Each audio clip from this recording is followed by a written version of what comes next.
શ્રાવણ માસ નિમિત્તે સુરત આરોગ્ય વિભાગની ટીમ એલર્ટ મોડમાં આવી ગઈ છે। શહેરના તમામ ઝોનમાં આરોગ્ય વિભાગની ટીમ દ્વારા ઉપવાસમાં વપરાતા લોટ અને ફરાળી ચીજવસ્તુઓની ચેકિંગ શરૂ કરવામાં આવી। આ ચેકિંગ દરમિયાન સિંગોડાના લોટ, રાજગરા લોટ, મોરિયા લોટ સહિતના વિવિધ લોટના સેમ્પલ લેવામાં આવ્યા છે। આ સેમ્પલ તપાસ માટે લેબોરેટરીમાં મોકલવામાં આવ્યા છે, જેના રિપોર્ટ 14 દિવસમાં આવશે। જો રિપોર્ટમાં કોઈ પણ સેમ્પલ ખોટો અથવા બનાવટી જણાશે તો સંબંધિત દુકાનદાર સામે કડક કાર્યવાહી કરવામાં આવશે। આરોગ્ય વિભાગે નાગરિકોને અપીલ કરી છે કે તેઓ ઉપવાસ માટે સાવચેતી રાખે અને કોઈ પણ ફરાળી વસ્તુ ખરીદતી વખતે ગુણવત્તા અને તારીખ તપાસે।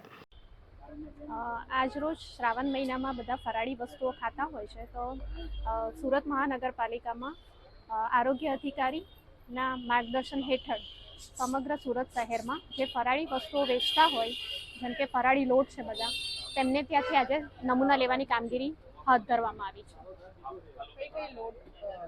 રાજગરાનો લોટ, મોરિયો, સિંગોડાનો લોટ, જે બધું ફરાળમાં ખવાતું હોય તે વાનગીઓના આજે નમૂના લેવામાં આવશે। નમૂના લીધા બાદ રિપોર્ટ ક્યારે આવશે?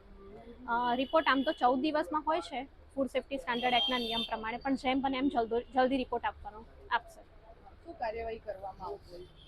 જો ધારાધોરણ મુજબ ફૂડ સેફ્ટી સ્ટાન્ડર્ડ એક્ટના ધારાધોરણ મુજબના નહીં મળે તો તેમના પર ફૂડ સેફ્ટી એક્ટ પ્રમાણે કામગીરી કરવામાં આવશે।